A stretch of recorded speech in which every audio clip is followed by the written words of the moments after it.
ассалому алайкум ҳаводорони иззатманд ва тамошобинони ҳамешагии шабакаи Баҳористон. Рӯзномаи махсуси даври ниҳоии озмуни ҷумҳуриявии фуруғи субҳи донои китоб аст. Аз шабакаи Баҳористон манзури шумо мегардад ва бинандагони азиз, чӣ гуна ки шумо иттилоъ доред, сар аз санаи 2 декабр дар муассисаи давлатии китобхонаи миллии Тоҷикистон даври ниҳоии озмуни мазкур доир гардида истодааст ва мо ҳамарӯза роҳ пеш мегирифтем аввал сӯи ошёнаи аввал ва дар ҳамин толор номинатсияи адабиёти бачагона доир мегардид.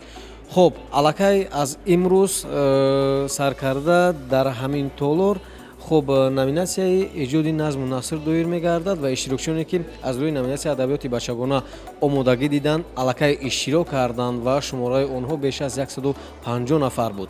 мо ба дигар иштирокчиёни ин номинатсия барор мехоҳем ва дар ин нашри рӯзнома маълумоти умумиро бароятон пешниҳод мекунем. Бо мо бошед.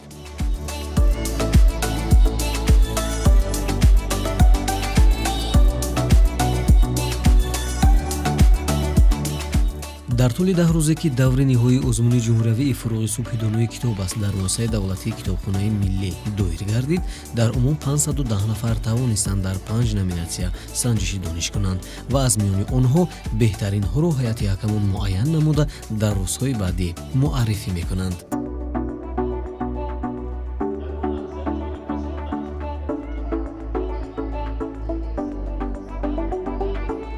мо хостем доир ба ҳар номинатсия маълумотҳои мухтасарро ҷамъоварӣ кунем ва бароятон пешниҳод гардонем. дар адабиёти назму наср тибқи маълумотҳо шумораи иштирокчиён ба зиёда аз 65 нафар мерасад ки ҳар кадоми онҳо бо омодагии ҷиддӣ ҳозир шудаанд ва ҳамакнун мунтазири навбати худ ҳастанд. иштирокчиёни ин номинатсия маводҳо ки худ эҷод намудаанд аз рӯи тартиб пешниҳоди ҳакамон намуда, саволу ҷавоби онҳо низ аз рӯи рӯйхати тартиб додаашон сурат мегирад.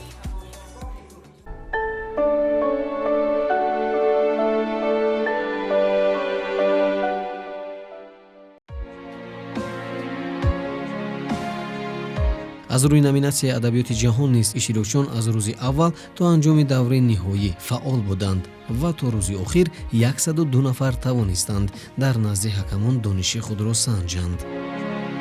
тамошобинони азиз, тибқи суханҳои ҳайати ҳакамон, имрӯз иштирокчиёни номинатсияи адабиёти ҷаҳон ба анҷом мерасад. бовар дорам ки албатта донишу маҳорати худро назди ҳайати ҳакамон санҷиданд иштирокчиён. ба ҳамаи нафароне ки иштирок карданд дар ҳамин номинатсия барои шумо барор мехоҳем ва маълумоти умумиро аз раиси ҳакамон хоҳем шунид. аз инҳо 47 нафар хонандагони муҳассилини мактаби миёнаи макотиби миёнаи умумӣ буданд, 23 нафар донишҷӯёни мактабҳои таҳсилоти оликасбӣ, 2 нафар муҳаққиқон ва боқӣ 29 нафар намояндагони касбкори гуногун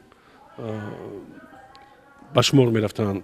яъне дар маҷмӯъ 102 нафар ширкат карданд ва аз инҳо беҳтаринҳояшон мушаххасан муқаррар шуданд. назар ба солҳои қаблии иштироки иштирокчиён махсусан дар ҳамин номинатсия чӣ гуна буд? фикри ман мусбат аст. яъне нисбат ба порсола имсол ҷӯшу хуруш, имсол шавқу рағбат, имсол як навъ дилбастагии бисёр шадидро мо эҳсос кардем.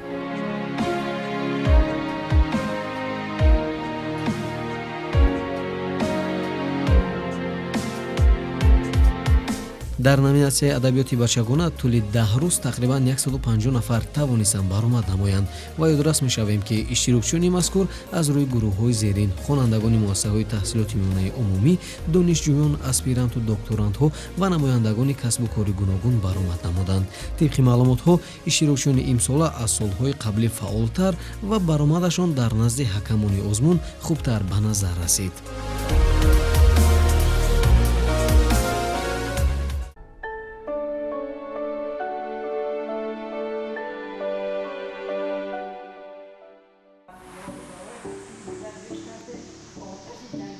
холаи фотима аз рӯи номинатсияи адабиёти муосир аз вилояти мухтори кӯҳистони Бадахшон, ноҳияи Дарвоз то даври ҷумҳуриявӣ роҳ ёфт ва инак дар рӯзи охири даври ниҳоӣ бо ҳакамон рӯбарӯ аст. баъд аз баромадаш мо бо ӯ ҳамсуҳбат шудем.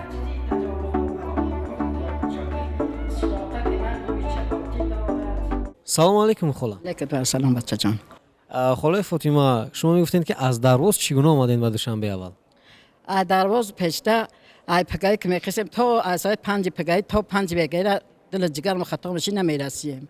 حاضر در 5 ساعت میرسیم در درون شمی خبر نکمی.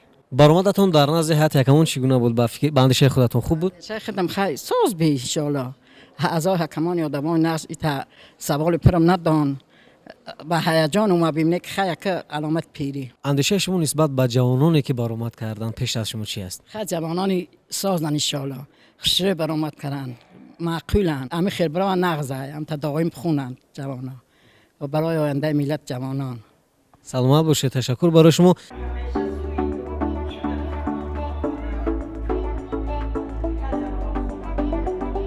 аз рӯи ин номинатсия зиёда аз 120 нафар ба даври ниҳоӣ роҳ ёфта нафарони арзандаро барои мақомҳои муайяншуда ҳайати якамон муайян хоҳанд кард.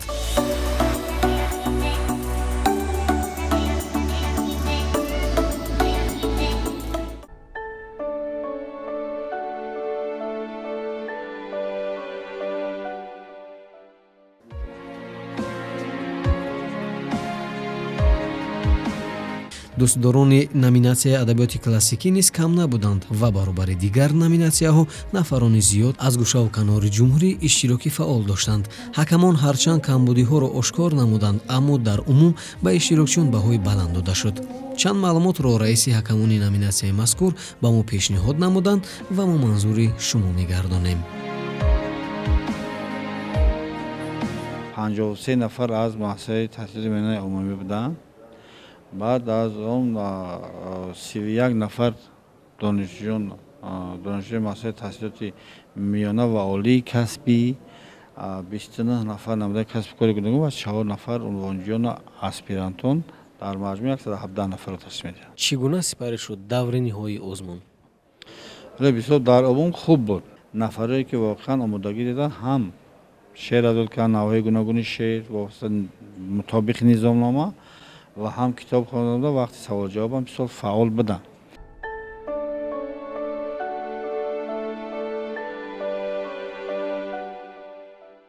тамошобинони азиз, ҳамсӯҳбати навбатии мо иштирокчии номинатсияи классикӣ аз вилояти мухтори кӯҳистони бадахшон Азизмо Панҷшанбеева. салом алайкум. салом.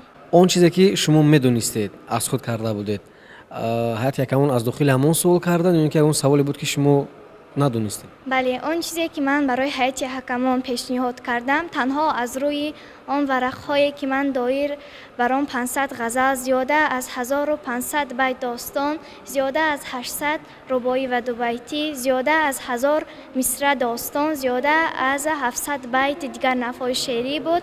аз онҳо барои ман савол доданд. беҳтарин. саломат бошед. ташаккур барои шумо. муваффақият ва барор. раҳмат.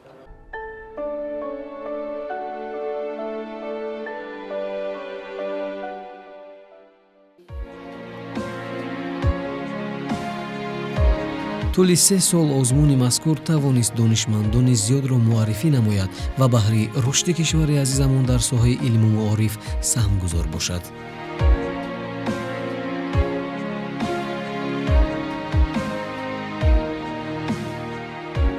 ин буд рӯзи охири баргузории даври ниҳоии озмуни ҷумҳуриявии фуруғи субҳи донои китоб аст ки дар муассисаи давлатии китобхонаи миллии Тоҷикистон доир гардид ва мо тариқи рӯзномаи махсус манзуратон гардонидем.